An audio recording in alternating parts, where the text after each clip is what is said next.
Welcome to the Happiness Alchemy podcast for magical women craving business, life, and spiritual growth. Stay with me to expand and empower yourself to live a life you love. Today I'm joined by Jennifer MacFarlane, the Money Medium. Jennifer is an international best-selling author, transformational money mindset and abundant life mentor, spiritual alchemist, and summit leader.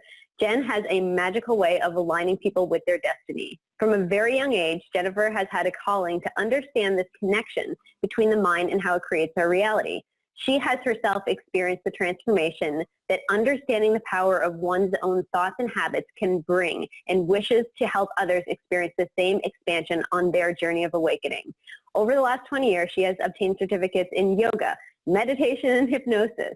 Jennifer has people from all over the world create a deeper connection with themselves and life they were born to live through her business at themoneymedium.com. Today, Jennifer is sharing with us 3 easy tricks to make money easy and fun. Welcome, Jennifer. Thank you so much, Tracy. How fun is this? It is. It's so fun. Yeah, I'm so excited to be a part of this with you. And I mean, who doesn't need to make money easier and more fun in their life? I cannot get enough of the subject, and I know a lot of people listening feel the same way. So I highly recommend anybody listening, go grab a pen and paper. This is going to be a super value-packed episode.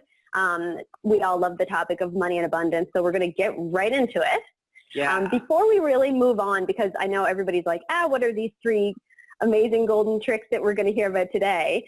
Can you tell me just a little bit about why you were drawn to money and abundance as a focus for your business? Yeah, years ago, I started I wanted to change my own relationship with money. I was sort of doing business and life coaching because I've always, no matter what, through time, people have always been drawn to me to talk about their dreams and, really expanded thought conversations. So when I started really taking on money and really working with the law of attraction and manifestation and working with rituals and ceremonies with money, it became fun and it started coming in much easier. So I was like, oh my God, we got to share this with the world here because it's amazing. And I know there's still a lot of skepticism around the ability to manifest or attract money differently in your life. But the truth is, when you change your attitude, when you change your vibration around money and abundance, miracles start to happen. And there's only one way to find out, and that's to start trying some things. Right, exactly. And if it feels good, why not? And you bring up an interesting point too about kind of people having some doubts around this, because I feel like a lot of the law of attraction teachings out there are a little bit incomplete in what they cover. So it can leave people kind of needing a little bit more information. So I love that it's through your own experience and your own excitement in being like, hey, oh my goodness, look at this. I need to tell everybody about this. So I love that very much. Okay. All right. So let's not waste any more time. Tell me, because I'm so excited to hear too. Tell me about what are these 3 tricks that you want to let us know about today that are going to help make money easy and fun? I'm going to share these 3 tricks, and I'm sure most of your listeners and you yourself have probably heard these before, but I'm going to ask that you just take your time and let this sink in a little bit deeper today, because some of the stuff we've heard before, but haven't really integrated it. Okay. Oh, I totally got you there. Sometimes I have to hear things like 6 times before I totally absorb it. And then suddenly you're like, oh my God, I get it. Yeah, exactly. So the first one is having an attitude of gratitude towards money. And most people have heard that before. We know how important it is to show gratitude, to be in gratitude. Oprah, I think, started years ago, like the gratitude journal and stuff. So, Yeah. but when it comes to an attitude of gratitude around money, we've got to look where people get the most frustrated. Mm-hmm. So let's go straight to like when you receive bills and looking at your credit cards. Yeah. How do we feel grateful for that? Right? A lot of people Yeah. forget that even in those areas, we still need to find a way, especially those areas, because when it comes to vibration, we've got to remember we attract what we are, not what we want. That's the first misconception about the law of attraction is it's not just about thinking about what you want. I mean, it's a great thing to do. It's a part of it. It's a piece. But unless you're really bringing it into your vibration, changing your own vibration, then those things that you're wanting are staying at bay. When you change your vibration to align with it, then it can't help but fall into your path, right? Exactly. Yes. Yeah. So when it comes to your bills and your credit cards, most people look at them and go something like this: oh my God, this is never going to end. I can't get myself out of this hole. I don't have the money for this. And you can tell what that does to a person's vibrations. It starts to create emotions of shame, guilt, helpless, like really deep. People don't understand how deeply unsatisfied they can go, especially with money.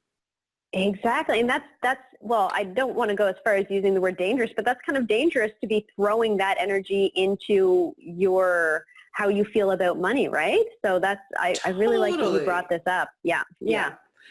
So one thing that I always talk about with my clients, or if I'm doing a group program with people, is that's a place to start. You want to start when you're opening your bills. I don't care if you have to pretend the vibration at first. You want to change the habit of your reaction to these things. Eventually, you change the vibration and the habit becomes a natural unfolding.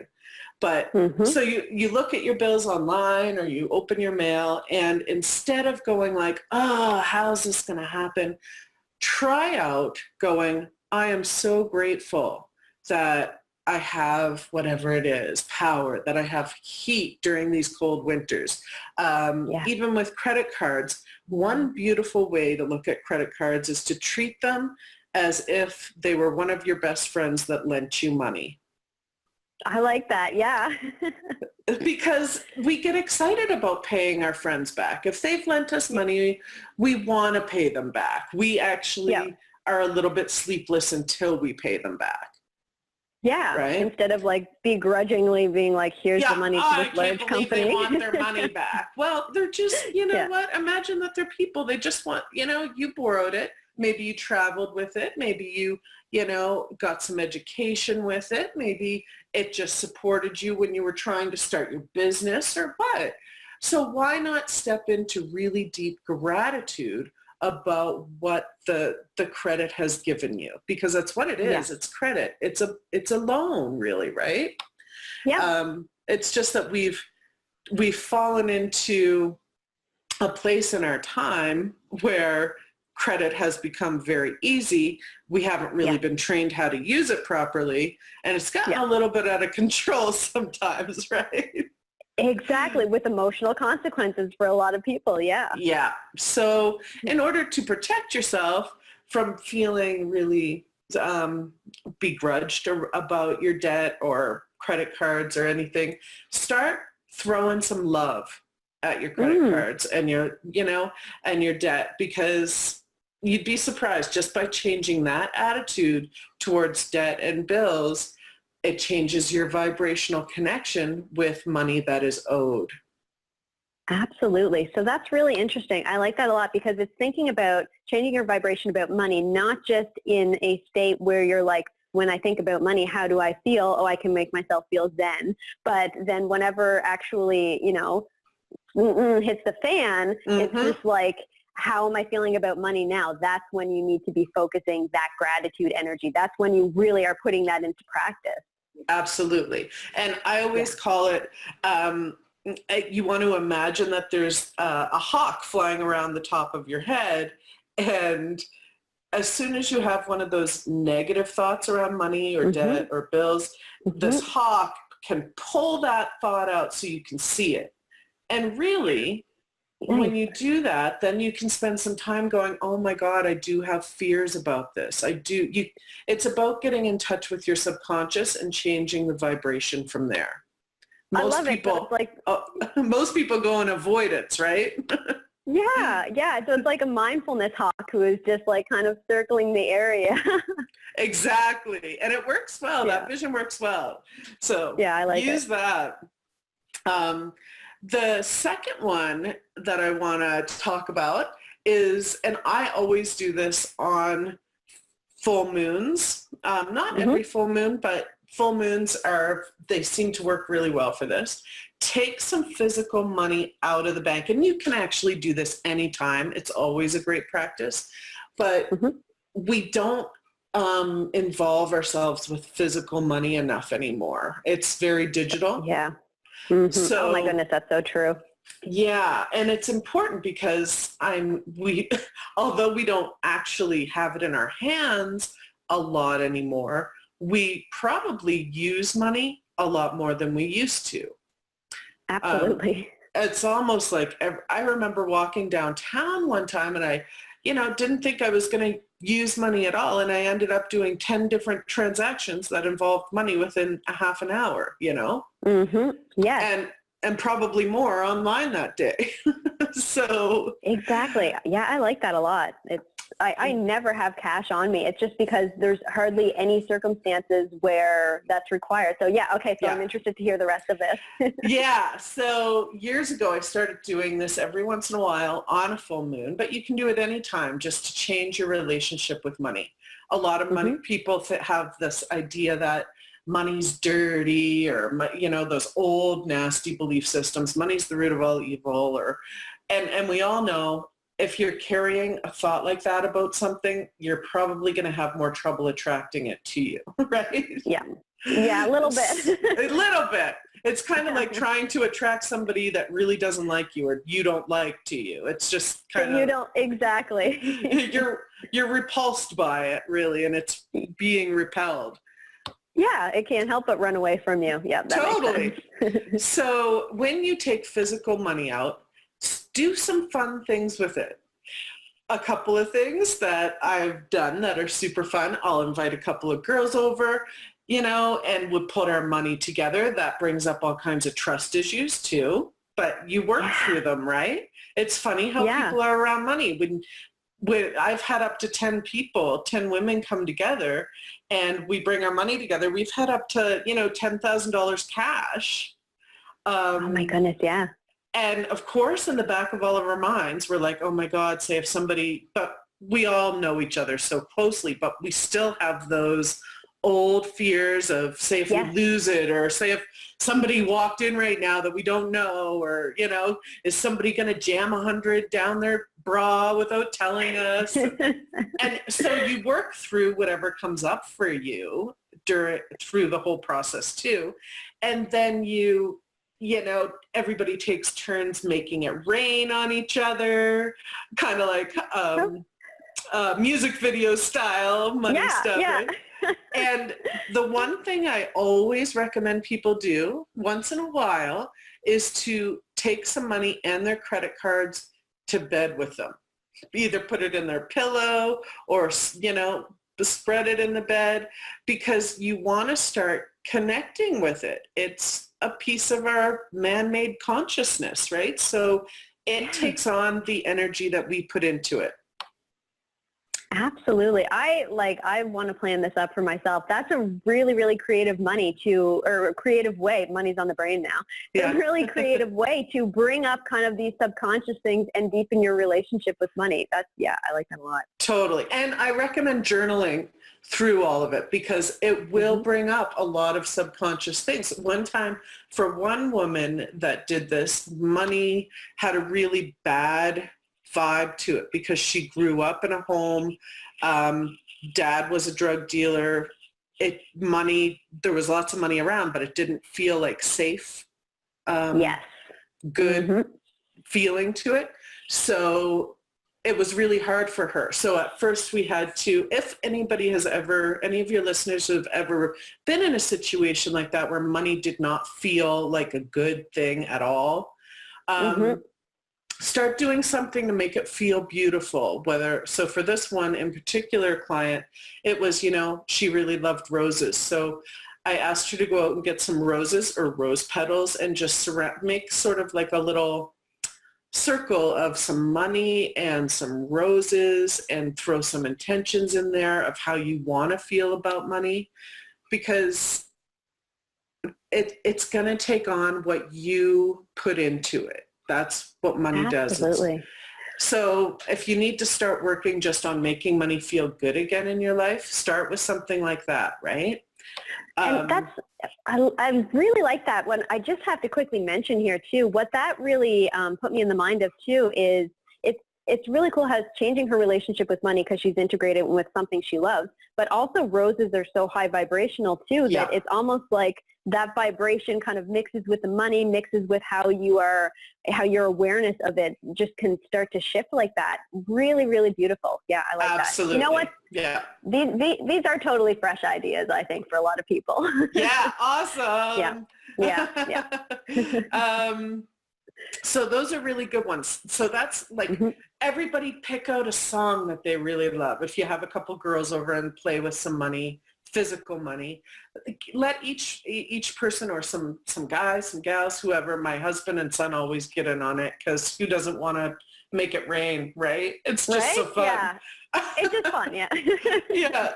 But it does bring up things like who do I think I am doing? These things will come up, and as you notice them come up, it's important to journal about them because you'll find out where they came from. Exactly. So the last thing is, we've heard this a lot, is basically visualizing. And with my hypnosis background, visualizing goes a lot deeper than just imagining what you want, right? Yeah. And a lot of people where they kind of mess with money a little bit is they'll say, well, I want $1 million. I want $1 million. And that's as far as they go. They don't There's no substance, yeah. There's no substance to it. And I got to tell you, like, money wants a job.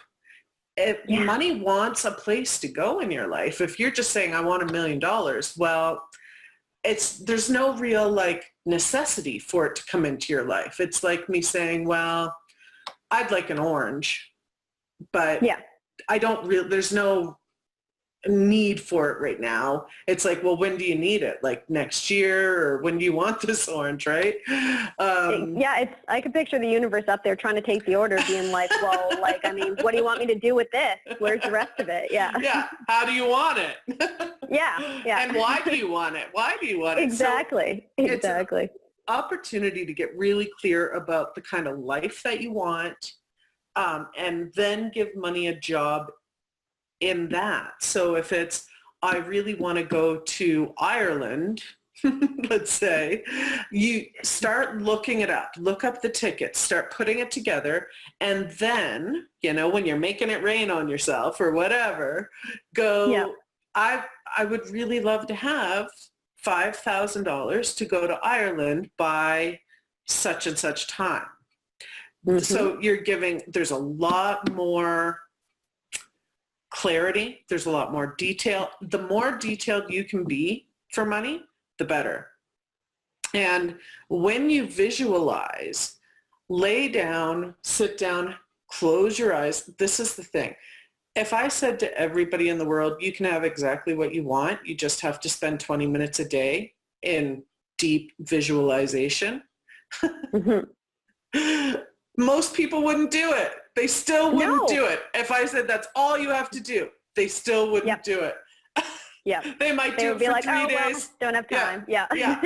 And it's like, we've got to take advantage of our minds. Our minds are amazing parts of creation. I mean, then you put the energy of your heart into it. And I mean, that's how miracles are made. Everything was created by thought, right? So you've got to use your imagination. And when you go to that deep place in your dream, daydream visualization, bring emotion into it. So if I always like to think of children or your grandparents, somebody you've had a really deep, strong connection with.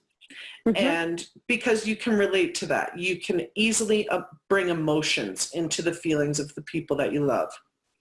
So when you're visualizing, let's say, a dream home or, a new car, you do want to, and they mentioned this in The Secret with the Law of Attraction, you want to get to the point where it starts to feel emotional. You can, I mean, most of us have a hard time activating some of these emotions like joy, real happiness, excitement, success, being proud of ourselves. You've got to remember our emotions are learned when we're young. We learn them when we're young. So if we weren't brought up around people who were excited, proud of us, happy, joyful, those emotions aren't going to be easy to access. We've got to practice them. It's a muscle, yes. It's a muscle. So you want to bring those emotions into your visualization. So if it's a new car, picture the color of the car, picture the interior, picture how you feel, go into your body. How does it feel to sit in that car? What does it feel to pick your friends up in that car, to get groceries in that car? Just start really going all the way with it about how it makes you feel. And that brings it, what you're actually doing when you do that is it brings it closer to you. Because as soon as you have the thought, I would like to have this, the universe is trying to get it to you. Yeah. Your job in between is to just start working your vibration so that it matches that thing. Exactly. It's this creation. It's more than a visualization. Like what you're describing when you're adding the emotions and the details, like it's this creation of an alternate reality really is what you're pulling to you. Totally. Yeah. Yeah. Yeah. And I have, perhaps we could link it somehow too. I have a channel in SoundCloud with some meditations in there. Perfect. And one is called the Bubble Jump, and it's a place to go where it can take you straight to that place. That's amazing. Yeah, we'll link to that in the show notes below for sure. Yeah. But those are my three things. The deep visualization with emotion. Take some physical cash out, play with it, have it in your wallet for a couple of days. Remind yourself what money is to you because we forget when it becomes all digital, and it is where the world's going, but we've got to feel it in our lives again. So even if that's $50, $20, it doesn't have to be $1,000 or $200, right? It could be where you're at. And some people are drawn more to coins. If if money feels like gold coins to you, maybe walk around with loonies and toonies and quarters or whatever in your pocket. It's going to make you feel richer. Exactly.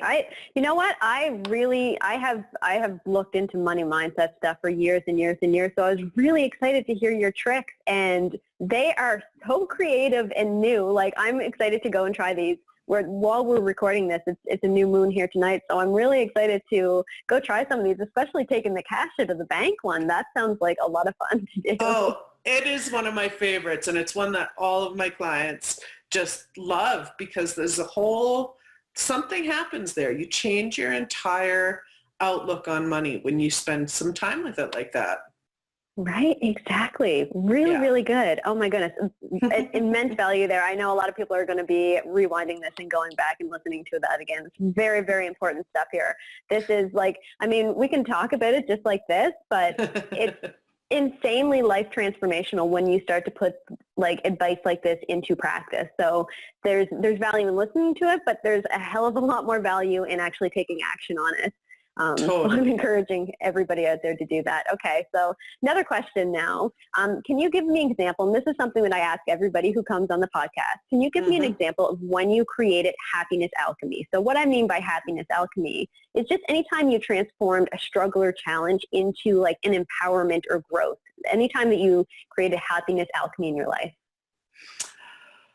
Yeah, I can, and I'm going to relate this to a very a situation that happened in 2017. And I think 2017 was a tough year for a lot of people. Everybody I talked to, 2017 brought a lot of challenges in many different areas in the people's lives. So for myself, I had quite a bit of body stuff going on, physical pain. And then I lost my uncle as well last year. And it was really tough, you know. So how to, it was when you're in pain and when you're grieving, it's hard to experience or bring in joy or, you know, you're kind of where you are. It's like, oh no, I don't want to get out of bed today. No, nothing. Exactly. It's hard to see the benefit from that level. Totally. So, but I knew, something inside of me knew that I was going through growing pains, that it was going to be okay, that it, you know, time changes everything. It really does. And I think that if I could say one thing, if you can tune in when you're at a place that doesn't feel so happy and tune into your inner strength, because I heard my inner strength say to me one evening, you just got to keep going as much as you can, you know. You want to live, your life is good, so get up every day and go for a walk. That's what I heard. And get out. And honest to God, because my back was really bad, it was really hard to actually get up and be physical for some time in 2017. So I listened to that and I said, okay, no matter what, pain, no pain, I'm going for a walk. And I did that every day. And every day, something started to heal. I started to become happier. So it's not necessarily related to my work or anything, but it was an extraordinary, looking back now, that one event of making that one change in my life created alchemy. And now things are even better than they were before. It's getting through that really shitty spot in life sometimes, right? Yeah, exactly. It absolutely is. And it's turning into, what I loved about that is how much you're highlighting too. It's that inner strength. It's not like you looked outside yourself and was like, help, like, you know, somebody come and help me out of this bed. And sometimes we can't hear those messages from other people anyway when we're in that spot. It's tuning into yourself and being like, you know what? I'm listening to this voice because that's all I have right now. That's all. And that's where the transformation can happen from there. Really beautiful. Really, really good. Yeah, that's inspiring. So anybody out there who's in kind of that dark, weird place, that we've all had our version of that at different times and at different levels, tune into that inner power. My goodness, tune into that inner power. Yeah. Amazing advice. Okay, so finally, I know that a lot of people are going to want to connect with you, learn more about what you're doing. So can you tell me a little bit about what you're working on, what you're excited about, and where can listeners go to find you online? Well, I do my work online all over the world. I have clients now in 7 countries, 7 continents, countries. I'm trying to hear my husband's voice. He always corrects me. But so the money medium, I really help people reprogram from their subconscious layers of imprinting, programming, belief systems and start to help them implement new ones that serve them better. And that's a process. It's not something that you just go, oh, okay, well, I want to change my relationship and done. Because some of these, you got to remember, some of these programs have been running for 50 years and came out of the time of the Depression, our grandparents, our ancestry. So even further back. So there's deep, deep stuff to work on, which I love. I've always loved getting to that spot of depth with people. Yeah. So I have my website, themoneymedium.com. I have a Facebook group that is free, and I go in there often and just do live little chats like this. It's called The Money Medium, Mind, Money, Magic. People are welcome to join there. And I'm really working on right now expanding my YouTube channel to create kind of more of like a talk show style. Fun. Yeah. Yeah. So there's all kinds of things always in the work. I am also, I'm also running a retreat, a sisterhood retreat in Phoenix in May. So that's all about abundant living and healing. I'm teaming up with a master healer and a soulful storyteller. It's going to be awesome. There's just so much going on. Yeah. Mm-hmm. I'm an author. So much going on. Books. My goodness. So the people's best bet is to check out themoneymedium.com. And again, I'll put all the links below so everybody can easily access your Facebook group and all of those things.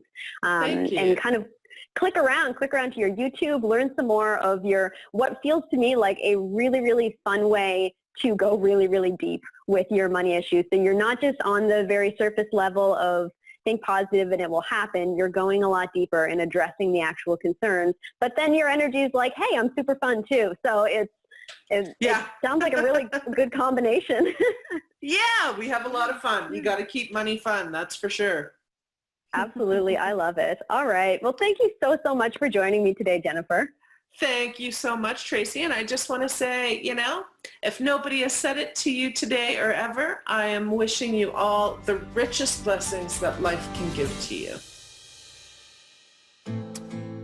Thanks for listening to the Happiness Alchemy podcast. If you know someone who would resonate with this message, please share this episode with them. Sending so much gratitude. Have an amazing day.